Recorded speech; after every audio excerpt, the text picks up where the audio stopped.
They stole my family's 87-acre farm for a dog park, then discovered I owned every road leading to it. Let me set the scene. I'm watching bulldozers demolish my grandfather's barn, the one he built with his own hands in 1947. City Council President Diane Pressler leans against her Mercedes, sipping a latte, soaking in her victory. She offered me $425,000 for land worth $890,000, called me provincial when I objected, rammed through eminent domain in 3 weeks flat. What Diane doesn't know? While she was busy congratulating herself, I quietly bought the 3 properties surrounding her precious dog park. Every single access road, every entrance, every exit. Her $2.3 million project is now landlocked. What would you do if corrupt officials seized your family's legacy? Drop your state below. I'm tracking where this happens most. If you've ever been steamrolled by someone drunk on petty power, stick around. This gets better. Where are you watching from? My name is Reed Garrett. 58 years old, 3rd-generation farmer, running this place solo for 6 years since my wife Margot lost her fight with cancer. The Garrett Farm, 87 acres in Millerton County, deep in America's Rust Belt, has been operational since 1947. My grandfather Hank bought it fresh off the boat from Europe after World War II, paid $3,200 cash from his army savings, cleared the timber himself, built that barn with hand-milled lumber and pure stubbornness, planted the first crops with a mule named Sargent. My father Thomas expanded in the 70s, organic rotation before organic was cool. He taught me soil isn't dirt, it's living history. Then Margot. My wife could coax life from stone. Her farm stand became legendary. People drove 40 miles for her tomato preserves. The smell of turned earth mixed with diesel from the old John Deere. Those mornings tasted like coffee and optimism. After she passed, I kept going. Leased 40 acres to an organic co-op. Employed 8 seasonal workers, good people with families depending on those paychecks. Property assessed at $890,000. Emotional value? Incalculable. Then Diane Pressler arrived. Diane's 52. Moved here 8 years ago from some coastal elite bubble. Former real estate attorney. Married to a tech executive. Current city council president. 0 real ties to Millerton except her country club membership. Known for modernization initiatives, which means bulldozing outdated agricultural eyesores for luxury developments. Gentrification wearing a progressive mask. First encounter was a town meeting 6 months before the bulldozers. Diane wore a suit worth more than my monthly income.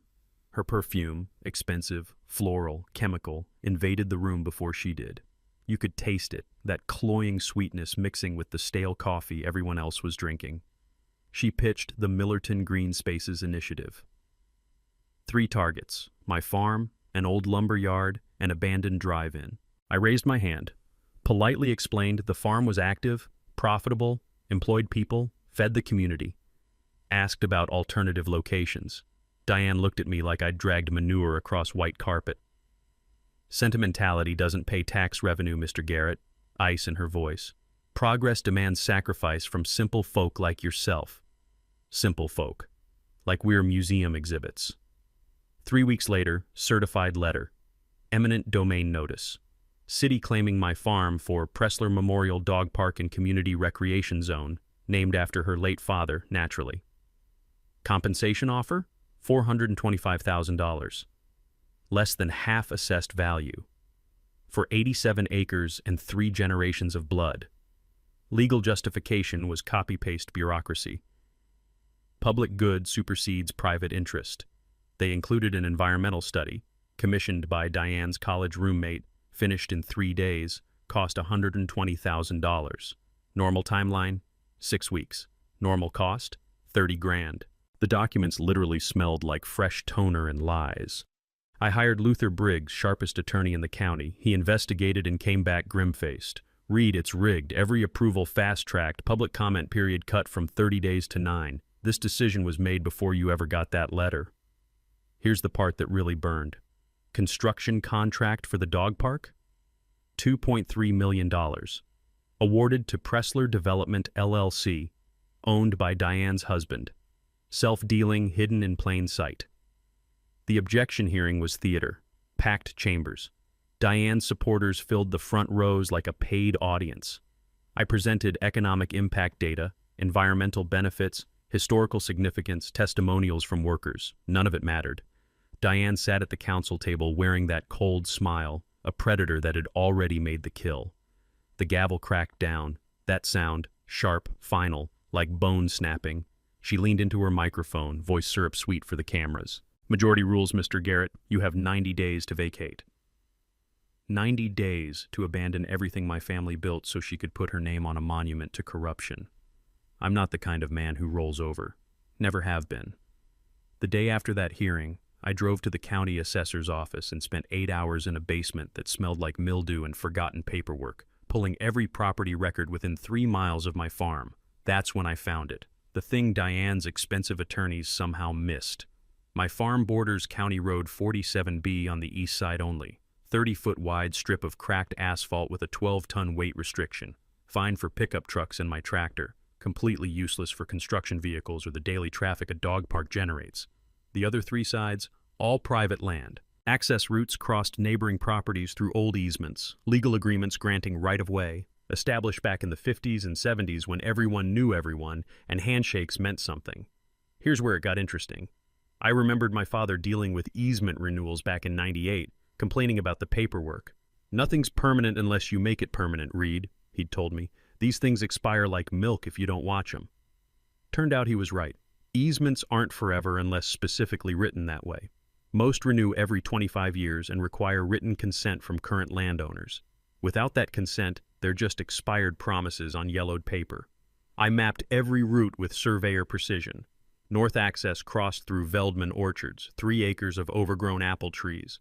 West access cut through the old Kowalski homestead, 5 acres abandoned 15 years, slowly returning to wilderness. South access ran via Peterson Ranch Service Road, 12 acres of scrubland Dale Peterson used for nothing except complaining about property taxes. All 3 properties had changed hands since those original easements were signed. None of the current owners had updated the agreements, which meant legally those easements had expired. If the city took my farm and converted it to a dog park without securing new easements, their $2.3 million project would be landlocked except for one narrow county road that couldn't handle the load. I sat in my truck outside the assessor's office, engine ticking as it cooled, staring at property maps spread across my steering wheel. For the first time in weeks, I smiled. The kind of smile a chess player gets when they see checkmate 6 moves out. Meanwhile, Diane wasn't waiting. 5 days after the hearing, her enforcement team showed up. 3 guys in city vests with a survey crew in tow. They started hammering neon orange stakes along my property line like they were planting flags on conquered territory. The crew chief was Diane's nephew, kid named Tyler. Cocky, early 30s, walked around my land like he owned it already. Just doing preliminary work, he said when I confronted him, voice dripping with the same condescension his aunt carried. Getting ready for transition of ownership. Transition, like my family's legacy was a corporate merger. I watched them work, jaw clenched, tasting copper penny anger in the back of my throat. Then I noticed water pooling in the north field. My irrigation system, the one I'd just repaired 2 weeks prior for $1,200. Water was flooding where it shouldn't, drowning a 1/4 acre of early tomatoes. "Hey!" I shouted at Tyler. "You broke my irrigation line." He glanced over, shrugged like he was swatting a fly. "Must have been like that. Old equipment fails." $8,000 in crop loss, just like that, gone. I filed a complaint with the city manager, Diane's hand-picked appointee, and got a runaround that would make a politician proud. Then Diane launched her media offensive. The Millerton Gazette ran a front-page story. Dog park delayed by stubborn farmer. The reporter was Diane's tennis partner. Objectivity didn't even bother showing up. The community Facebook group exploded, half supporting me, half believing Diane's spin about a selfish old man blocking children and puppies. Anonymous letters hit the opinion section claiming I was a tax cheat, that I'd pocketed funds I'd never received, that I exploited workers I paid above minimum wage. Lies printed in newspaper ink stick harder than truth spoken quietly. I spent the next week driving to 3 properties, knocking on doors. Trish Veldman owned the orchards, 67 years old, retiring to Florida in 4 months, asking $95,000 for land maybe worth $60,000. The Kowalski homestead sat abandoned, owner deceased, county holding a $22,000 tax lien nobody wanted to pay. Dale Peterson's service road, Dale was 71, Diane's poker buddy, wanting $180,000 for 12 acres of scrub brush. Total cost to control every access point, $297,000. My available assets after Margot's life insurance and farm savings, $340,000. Luther's warning echoed, "You'll bankrupt yourself on a gamble."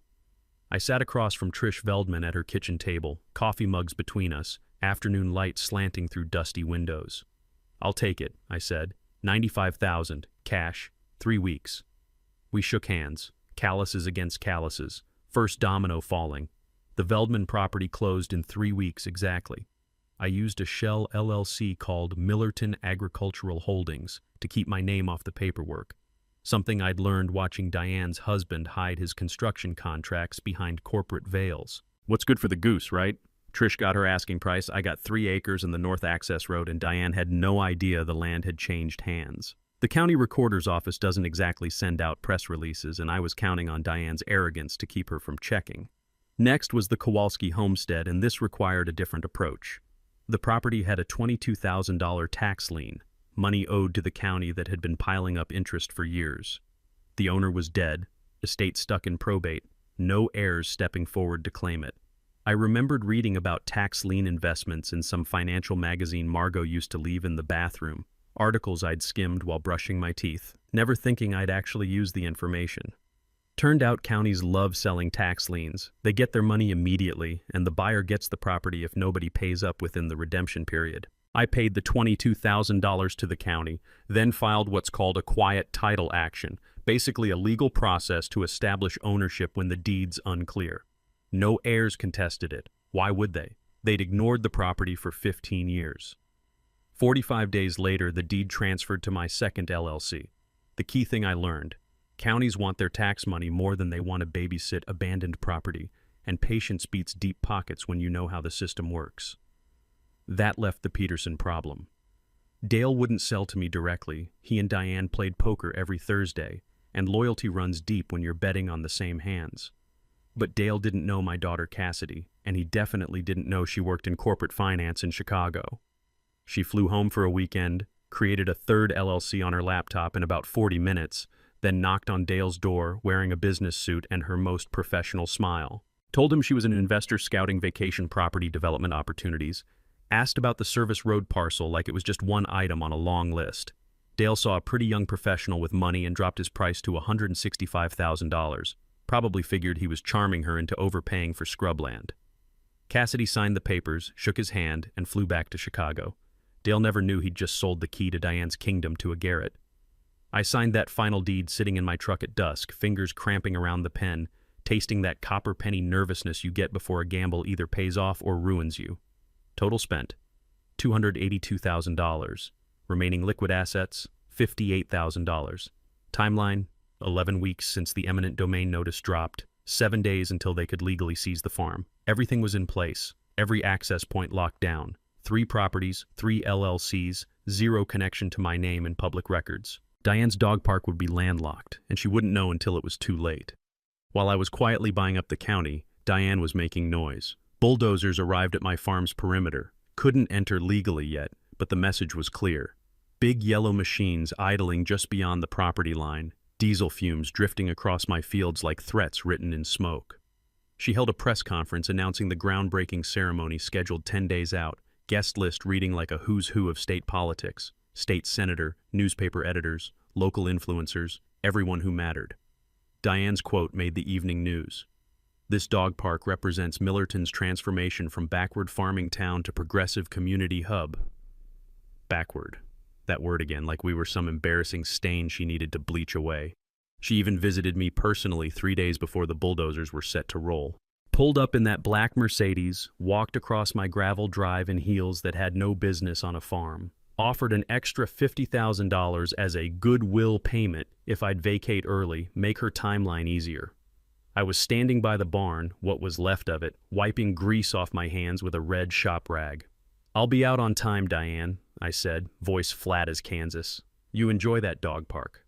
She studied my face for a long moment, looking for cracks, for weakness, for surrender. Found nothing but tired resignation, or so she thought.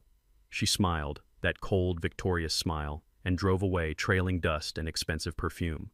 What Diane didn't know was that same morning, I'd filed formal letters with the city's legal department. As owner of the Veldman, Kowalski, and Peterson properties, I was formally denying all easement renewals. Cited property rights, insurance liability concerns, environmental impact on groundwater, legal language wrapped around a simple message: no access granted. The city attorney, a competent guy named Morris who wasn't on Diane's payroll, reviewed my filings that afternoon. I imagine his face when he realized the problem. County Road 47B with its 12-ton weight limit couldn't support construction equipment or daily dog park traffic. No easements meant no alternative access. No access meant no parking lot, no pavilions, no infrastructure. Legally, Diane's $2.3 million dog park would be accessible only by foot or bicycle via a narrow county road that led nowhere useful. Morris sent a memo to Diane: "We have a significant access problem." Her response, overheard by a clerk who'd grown tired of her tantrums: "I don't care. Figure it out or you're fired." Diane called an emergency city council session with exactly 72-hour notice, the legal minimum, timed perfectly so most residents wouldn't hear about it until after it happened. I showed up anyway with Luther, walked into those council chambers smelling like the farm because I'd come straight from fixing fence posts, boots still carrying mud that tracked across their polished floors. Diane sat at the head table looking like she'd just won the lottery, proposal already printed and distributed. Emergency eminent domain for the access properties. She was actually trying to take the land twice, use the same hammer on different nails. Luther stood up, argued it was illegal double-taking, cited 3 case precedents off the top of his head. Councilmember Rick Paulson, Diane's golf buddy, argued public necessity supersedes procedural concerns, which is fancy talk for "we're doing it anyway." They scheduled a vote for the next meeting, 2 weeks out, which gave Diane time to pressure the fence sitters. Meanwhile, she escalated everywhere else. Code enforcement showed up at my rental cottage, the little place I'd been renting to a young teacher named Beth, and found 8 violations, every single one petty as hell. Fence 2 inches over height limit, mailbox positioned 6 inches outside regulation zone, gutter downspout draining toward the property line instead of away, fines totaling $3,400. Next came an anonymous tip to the EPA about pesticide runoff, which was pure fiction since I'd been farming organic for 12 years, hadn't touched chemicals since Margot convinced me to go natural. EPA inspector spent 4 hours testing soil samples, found nothing, but the damage was done. Rumors spread faster than actual facts.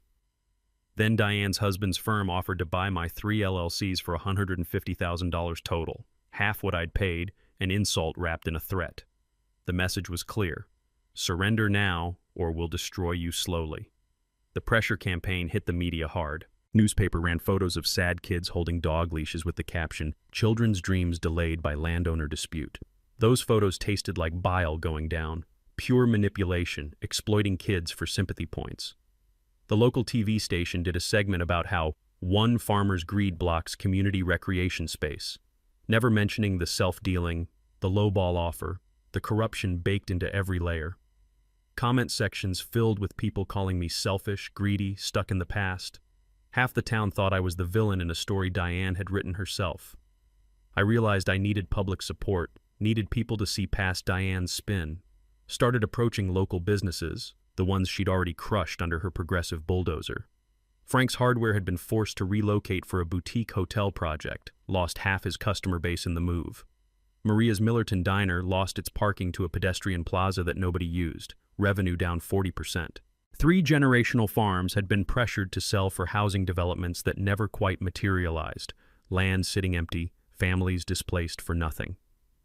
We formed the Millerton Property Rights Alliance, started our own social media campaign, posted photos of the Garrett Farm's history, economic impact data, interviews with my seasonal workers, many of them Latino families now facing job loss because Diane wanted her name on a monument.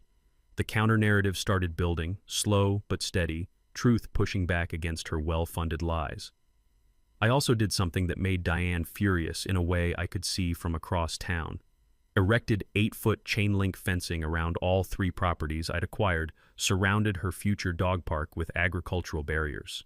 Legally justified it as livestock containment, even though I had no livestock there, because agricultural exemptions trump residential zoning in our county. Something else I'd learned from my father: farmers have rights, city dwellers don't.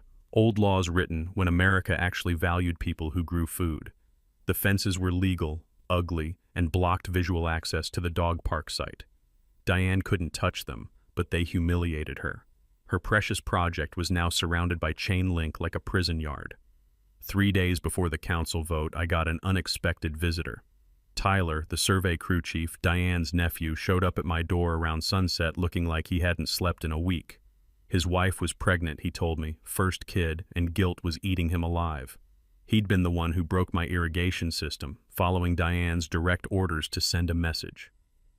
He had text messages, timestamps, voice recordings of Diane instructing him to cause damage. "I can't bring a kid into the world carrying this," he said, hands shaking as he gave me a written statement. "She's family, but what she's doing is wrong." I took the statement, thanked him, told Luther to lock it in his safe. We had evidence of criminal mischief and abuse of power, Diane's own nephew willing to testify. But Luther advised patience. Premature exposure lets her cover tracks. We deploy this at the perfect moment. I agreed. Sometimes the best weapon is the one your enemy doesn't know you're holding, the ace you keep hidden until the final hand when the pot's too big to walk away from. My daughter Cassidy came home that weekend with her laptop and a determination I recognized from her mother.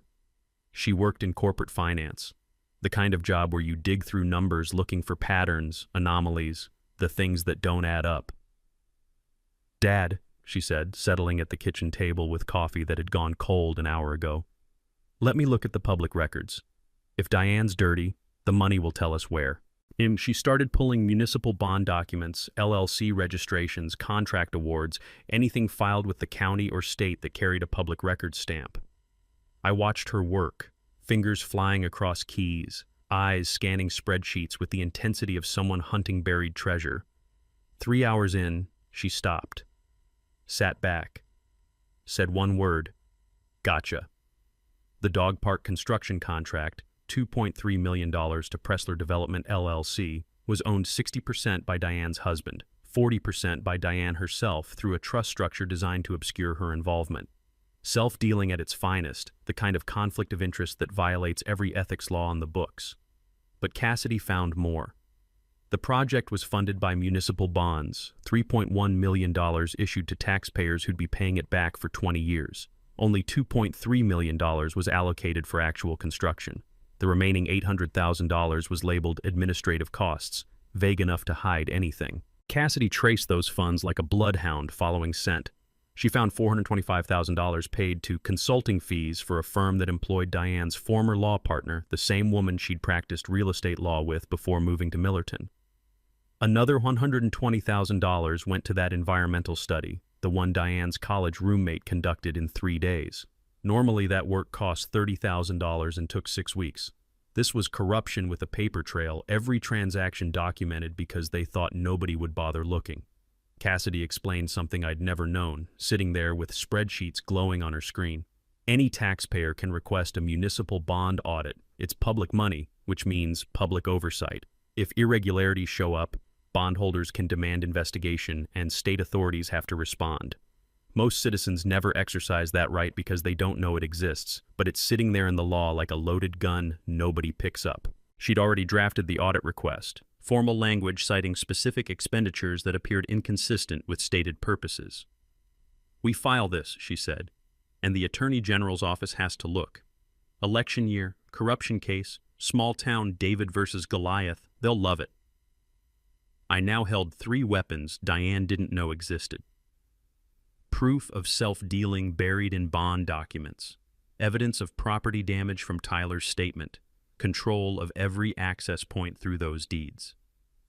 Diane remained completely unaware of the first 2, walking around town like she'd already won, attending fundraisers, giving interviews about community progress. My strategy crystallized right there at that kitchen table, coffee cups empty, evening light fading to dark. I didn't just want to block the dog park. I wanted to expose the entire network of corruption she'd built, pull it into daylight where it would rot under public scrutiny. Luther cautioned when I told him the plan. State investigation takes months, maybe a year. You want faster justice than that. I did. I wanted Diane to destroy herself publicly, wanted her standing in front of cameras when the walls collapsed. "Let her proceed to groundbreaking," I said, Maximum exposure, maximum audience. Then we detonate everything simultaneously. Luther smiled, the grim smile of a lawyer who'd just seen a perfect trap. "You're not just defending yourself anymore," he said. "You're going scorched earth." I thought about Margot, about my grandfather's barn in splinters, about Tyler's shaking hands and those sad kids weaponized in newspaper photos. "She made it scorched earth," I replied. "I'm just holding the match." The city council voted 4-3 to attempt eminent domain on my access properties. Diane triumphant, giving a TV interview about how rule of law prevails over one man's selfishness. She set the groundbreaking ceremony date 12 days out, sent invitations to the governor's office and major donors, ordered a custom podium for 40 grand of taxpayer money. I watched the news coverage in silence. Luther asked, "They're going to take your land." I looked at him, completely calm. "Let them try," I said. "I want cameras rolling when they realize they can't." Luther and I spread everything across his conference table like generals planning invasion: documents, timelines, contact lists, leverage points mapped on yellow legal pads. We built a three-pronged attack designed to hit Diane from directions she couldn't defend simultaneously. First prong, federal civil rights lawsuit arguing discriminatory targeting, using Diane's own words about provincial farmers and simple folk as evidence of bias. Luther had recordings from town meetings, transcripts from interviews, a pattern of contempt for agricultural communities that federal judges don't appreciate. We'd seek an injunction blocking the second eminent domain attempt on my access properties, and filing the lawsuit triggered an automatic 30-day delay on any land seizure, bought us time we desperately needed. Luther contacted the ACLU, pitched it as a property rights case with discrimination elements, and they bit hard. Turns out civil liberties organizations love stories about government overreach in election years. Second prong, hit the money. Cassidy compiled everything into an evidence package: bond documents showing fund misallocation, LLC registrations revealing Diane's hidden ownership, contract awards to her husband's company, that fraudulent environmental study. We filed complaints with the State Ethics Commission and Attorney General's office simultaneously, included anonymous hotline tips about municipal corruption in Millerton, made sure it landed on multiple desks at once so nobody could bury it quietly. The AG's office had elections coming up in 6 months, and prosecutors love high-profile corruption cases right before voters head to polls. Luther predicted they'd open investigation within a week, subpoenas within 2. The timing was perfect. Groundbreaking ceremony would happen right as state investigators started asking questions Diane couldn't answer. Third prong was media exposure, the court of public opinion where Diane had been winning until now. I contacted Marcus Webb, state investigative journalist who'd won awards exposing corruption in 3 counties, guy with a reputation for breaking stories that ended careers. Gave him copies of everything: documents, Tyler's testimony, financial trails, the whole corrupt machinery laid bare. Offered him an exclusive if he'd publish morning of the groundbreaking ceremony, maximum impact when Diane would be standing in front of cameras expecting celebration. Marcus spent 2 days verifying sources, cross-checking facts, building an airtight story. Called me back. "This is Pulitzer track material, Reed. She's going down hard." Luther warned this made me a target, that Diane would retaliate with everything she had left. "She already has," I said, thinking about my burned barn, my flooded crops, my demolished family legacy. "Now it's my turn." Building public support meant mobilizing the Property Rights Alliance, turning our 47 members into a visible force. We planned peaceful protest at the groundbreaking, signs with Garrett family photos spanning 3 generations, messages like "Save local farms," and "Corporate greed wears a progressive mask." I visited each member personally, asked for help without demanding it. Frank from the hardware store provided lumber for signposts, wouldn't take payment, said supporting me was cheaper than therapy for what Diane had done to his business. Maria at the diner arranged food for protesters, tamales and coffee for anyone who showed up cold and early. Jacob, my neighboring farmer, committed his tractor brigade, said if legal protests didn't work, 50 John Deeres blocking access roads certainly would. We built a social media strategy around #MillertonTransparency, shared simplified bond document highlights that regular people could understand, posted video testimonials from seasonal workers facing unemployment because progress apparently required their poverty.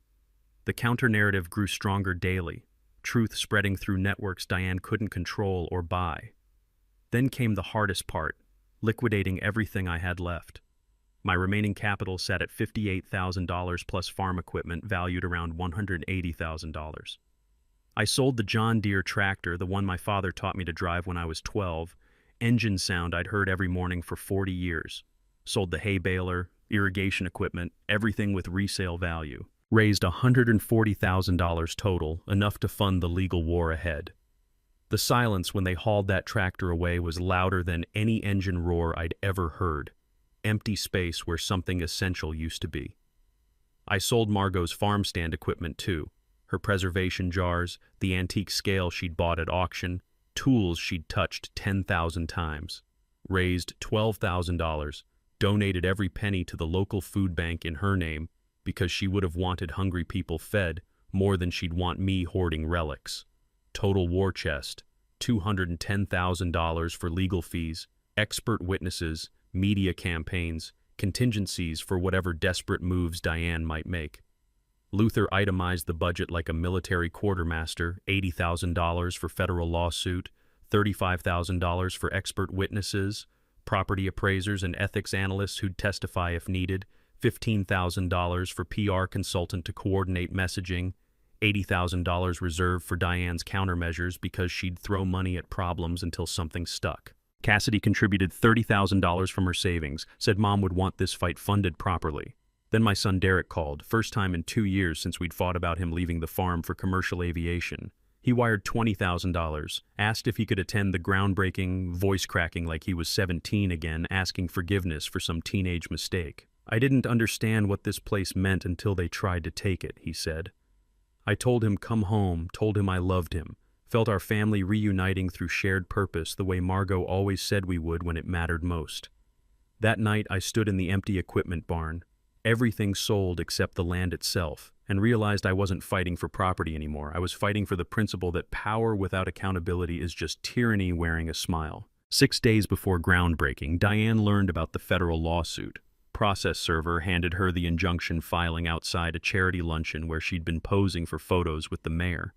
Luther's paralegal captured video of her face going pale beneath expensive makeup, that moment when confidence cracks and panic floods in. She called an emergency meeting within the hour. City attorney, contractor, council allies crammed into her office like rats in a sinking ship's hold. The city attorney Morris laid it out plainly. If the attorney general investigated those bonds, everyone with fingerprints on the project would be exposed, possibly indicted. Diane's response, according to the administrative assistant who heard through the door, was pure desperation dressed as command. Then we bury the evidence. What followed was a series of increasingly reckless acts from someone watching their empire crumble in real time. Night of day 6, my storage barn caught fire, the one containing farm records, family heirlooms, Margot's wedding dress I'd kept wrapped in plastic for 6 years because I couldn't bear to look at it but couldn't throw it away. I was in the house when I smelled smoke. That acrid chemical smell that's different from wood burning naturally, ran outside to see flames crawling up the east wall. Fire department responded fast, saved the structure, but 40% was damaged, water and smoke destroying what fire hadn't touched. The arson investigator found accelerant patterns, professional pour marks suggesting someone knew exactly what they were doing. My newly installed security camera, something I'd put up 2 weeks earlier on Luther's advice, captured a vehicle arriving at 2 a.m., someone in a hood splashing liquid, the flash of ignition. Vehicle was registered to a shell company that traced back through 3 corporate layers to Diane's husband's business umbrella, the kind of ownership structure designed to hide identity but transparent once you knew where to look. I didn't report it to police yet, just added it to the evidence pile, another card to play when the stakes were highest. Diane's PR firm released opposition research on me 2 days later, the kind of manufactured scandal that sounds plausible until you check facts. Claimed I owed back taxes. I provided proof of payment going back 15 years, every return filed on time, every dollar accounted for. Suggested I'd abused eminent domain compensation funds I hadn't even received yet. Basic math anyone could verify. Implied seasonal workers were underpaid when I had payroll records showing wages above minimum, workers' comp insurance, even holiday bonuses Margot had insisted on back when she ran the farm stand. Local TV ran the story anyway. Corrections buried in fine print, damage done before truth could catch up. The station issued a weak retraction after Luther threatened legal action, But public perception doesn't correct as easily as facts. Lies stick to reputation like tar, and Diane knew it. Then she came to the burned barn herself, showed up in a black SUV while I was salvaging what I could from the wreckage. She stepped out wearing sunglasses despite overcast sky, armor against having to meet my eyes directly. Offered $1.2 million cash for all my properties, 4 times what I'd paid, enough to disappear comfortably. Condition was signing an NDA, leaving the state, never speaking publicly about anything related to Millerton or the dog park or her administration. I was holding a fire-damaged photo album, pictures of 3 generations half melted into unrecognizable shapes, and I caught the scent of her desperation beneath expensive perfume. Actual sweat, fear leaking through her carefully constructed facade. I'd turned on my phone's voice recorder before she arrived, one-party consent state meaning I could legally capture every word. "I've built my reputation on this project," she said, voice tight as piano wire. "I won't let some hillbilly farmer destroy me."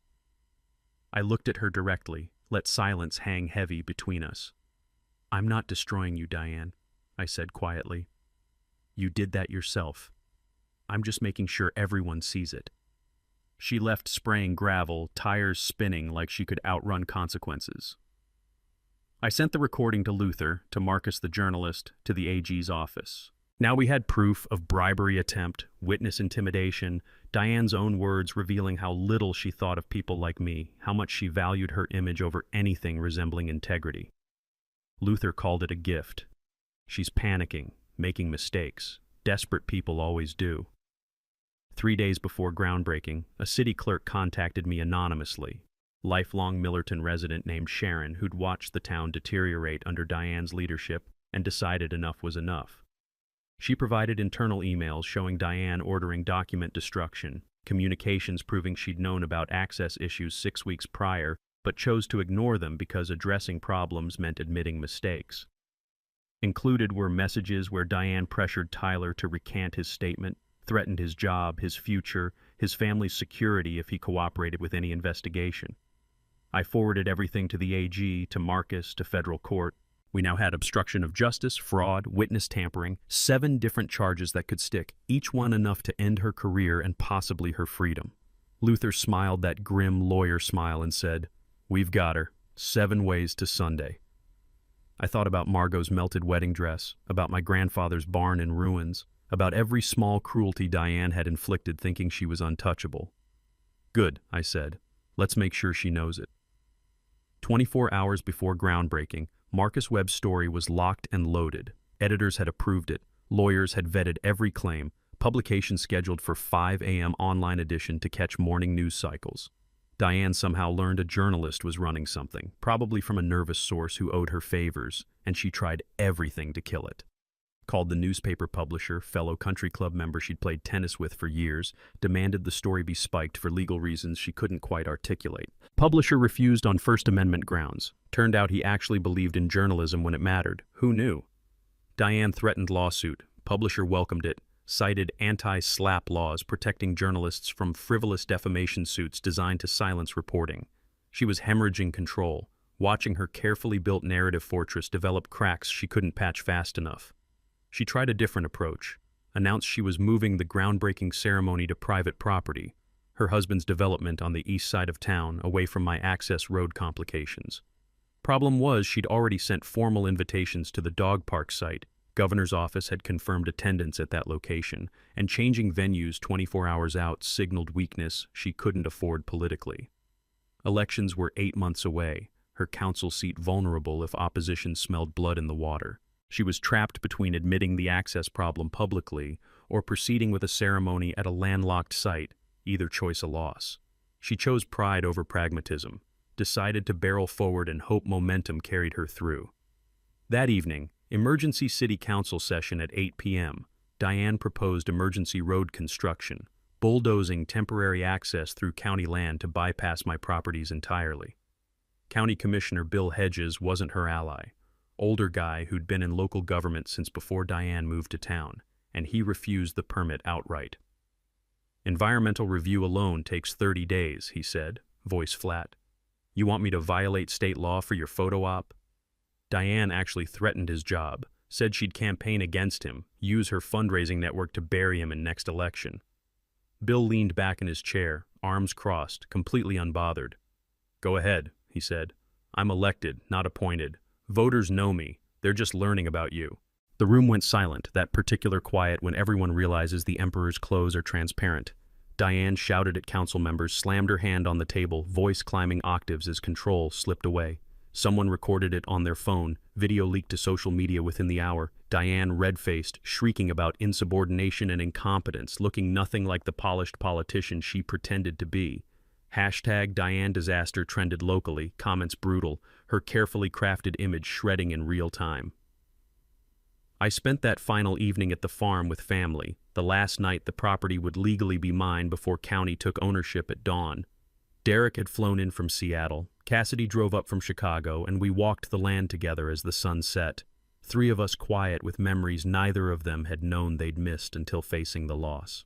"What if this doesn't work?" Derek asked, standing where the barn used to be, foundation stones still visible in the grass. "What if she wins anyway?"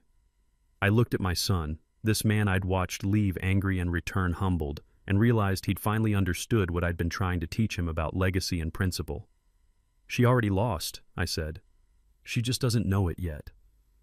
Cassidy reviewed legal documents one final time by kitchen lamplight, triple-checking every citation, every exhibit, every piece of evidence we'd assembled.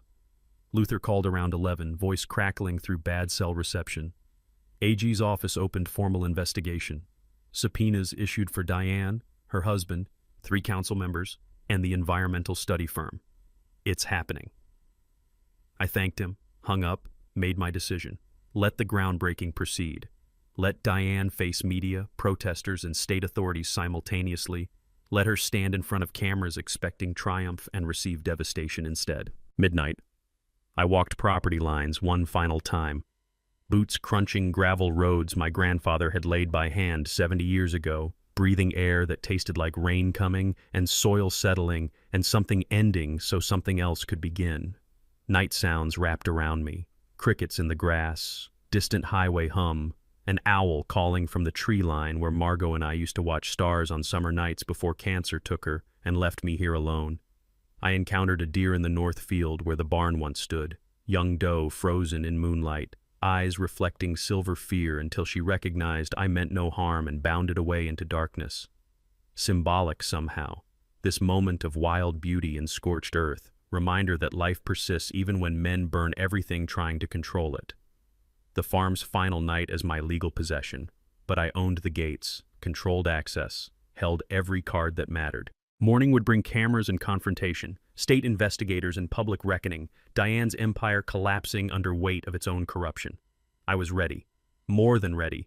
I was eager to watch justice finally arrive. Marcus Webb's story published at 5 a.m., headlines spreading across state news sites within minutes. Millerton Dog Park scandal, self-dealing, corruption, and displaced farmers.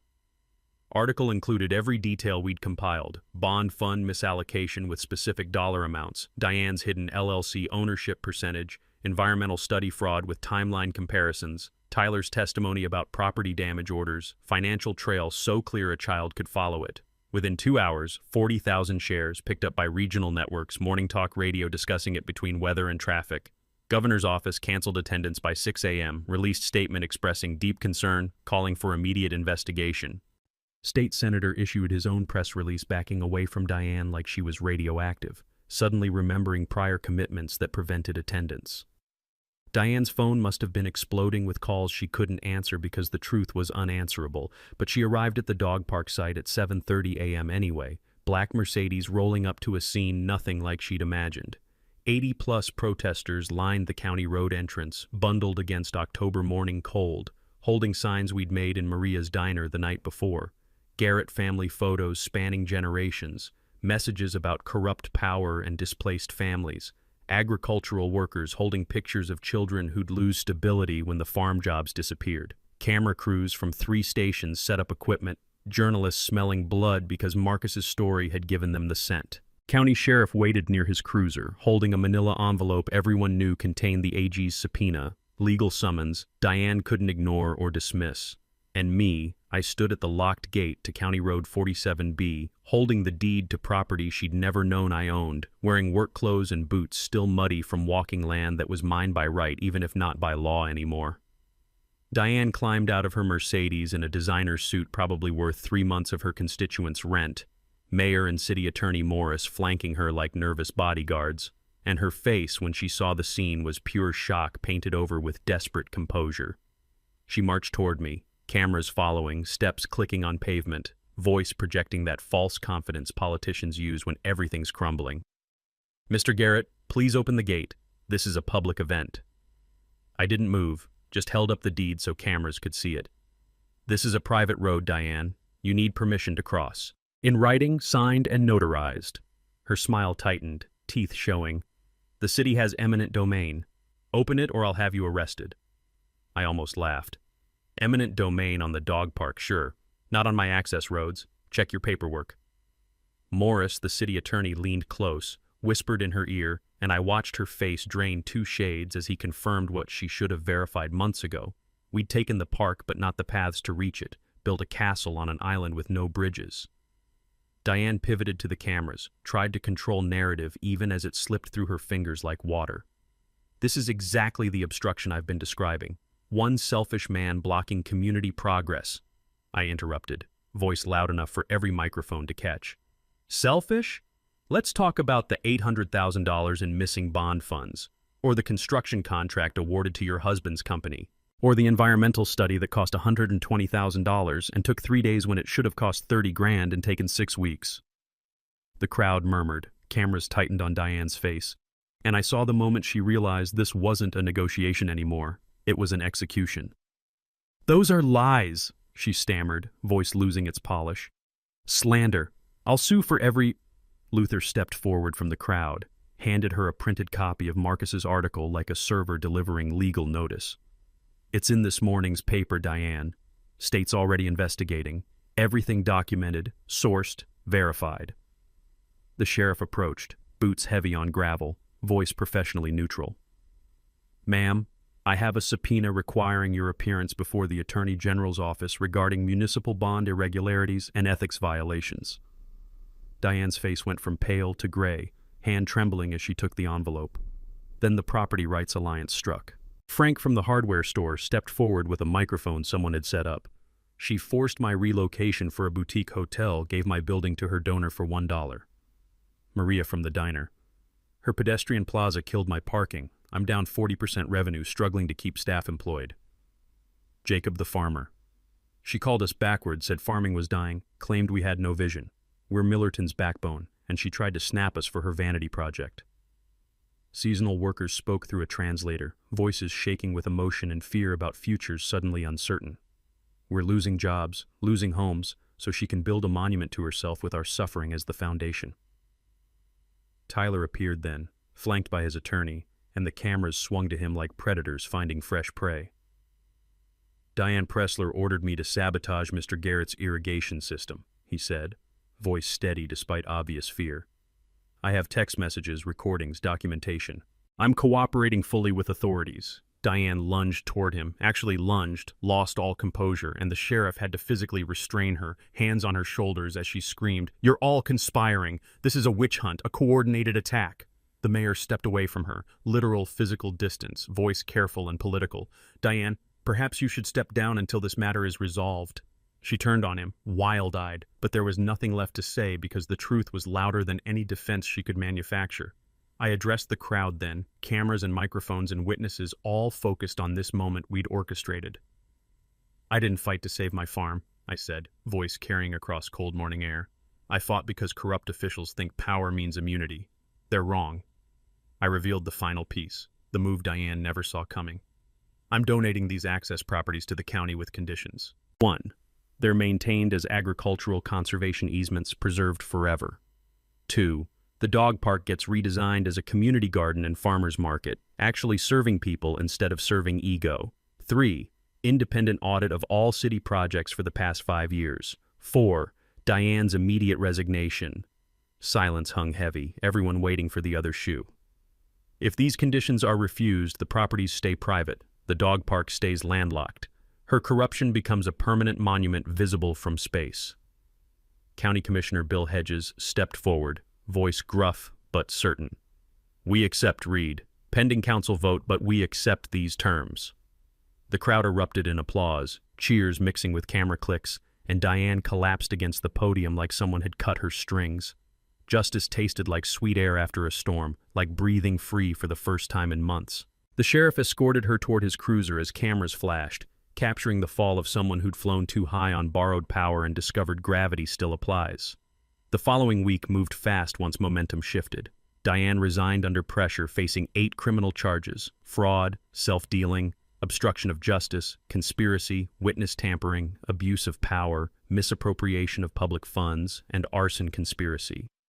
Her husband's company lost every municipal contract across 3 counties, firm under federal investigation for bid rigging schemes that apparently extended beyond Millerton. Turned out, our little town was just the visible tip of a much larger corruption iceberg. City Council recalled 2 of Diane's closest allies through special petition, elections scheduled for spring. The environmental study firm lost state accreditation, owner facing professional sanctions and possible criminal charges for falsifying reports. My federal lawsuit was dismissed as moot since the eminent domain got reversed, county returning the farm to me with formal apologies and waived fees, though by then I'd already decided its future wouldn't involve me farming it alone anymore. The Attorney General's investigation expanded like wildfire in dry grass, finding $1.2 million in misappropriated funds across 4 years, projects approved without proper oversight, contracts awarded to friends and family, a web of corruption so blatant it seemed almost lazy. Diane's assets were frozen pending restitution hearings where she'd have to account for every dollar she'd touched. Tyler received immunity for his cooperation, used the experience to start a construction safety nonprofit focused on protecting workers from pressure to cut corners or commit fraud, turned his guilt into purpose, which Margot always said was the best kind of redemption. Media coverage went national. Farmer topples corrupt city government playing on cable news between political scandals and celebrity gossip. I got interview requests from major outlets, producers wanting to option the story for documentaries or limited series. I declined most of them, told one persistent reporter, "I'm not the story. Accountability is the story. Shine your lights there." I established the Margot Garrett Memorial Agricultural Trust with the farm property, legally protected it from future development or seizure, dedicated it to purposes she would have loved.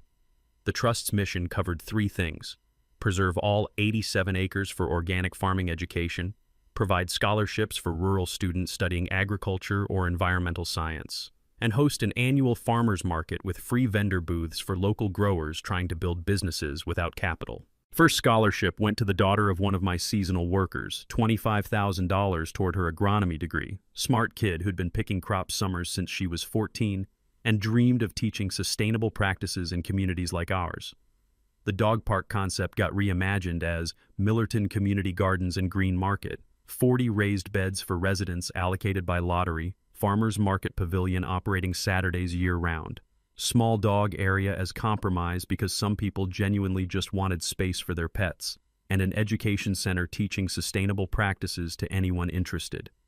Funded by restitution money recovered from Diane's fraud, county budget reallocation, and community donations that poured in once people understood the vision. Grand opening happened 6 months later, 2,000 people attending, families spreading blankets on grass, kids running between garden beds, dogs playing in their designated area, vendors selling produce and honey and fresh bread under the pavilion Margot would have adored. I gave a short speech, kept it simple because grand words weren't necessary. My grandfather built a farm. My father sustained it. My wife enriched it. Now it serves everyone.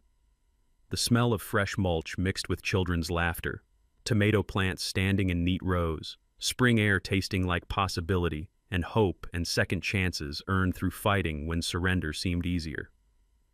Margot would have loved this, the community, the growth, the life persisting where someone tried to pave it over. I reconciled fully with both my children, relationships rebuilt through shared purpose and rediscovered respect. Derek visits monthly now, considering a career change, maybe farming after all these years running from it. Cassidy joined the trust board, applies her finance skills to sustainability projects and grant applications, found meaning in protecting what matters instead of just maximizing quarterly returns. I semi-retired from daily farming, teach classes at the education center, mentor young growers trying to start farms in an economy hostile to small agriculture. Final scene in this story isn't dramatic. It's me at Margot's grave on a quiet Tuesday, planting heirloom tomatoes around her headstone, same variety she grew for 40 years. "We did it, Marg," I said to stone and memory and wind. "The land lives on." And I felt her there somehow, in the soil warming under spring sun, in the seeds that would grow and feed people and make more seeds, in the permanence we'd built from impermanent lives. They thought they could pave over history. Instead, they planted the seeds of their own downfall. Now it's your turn.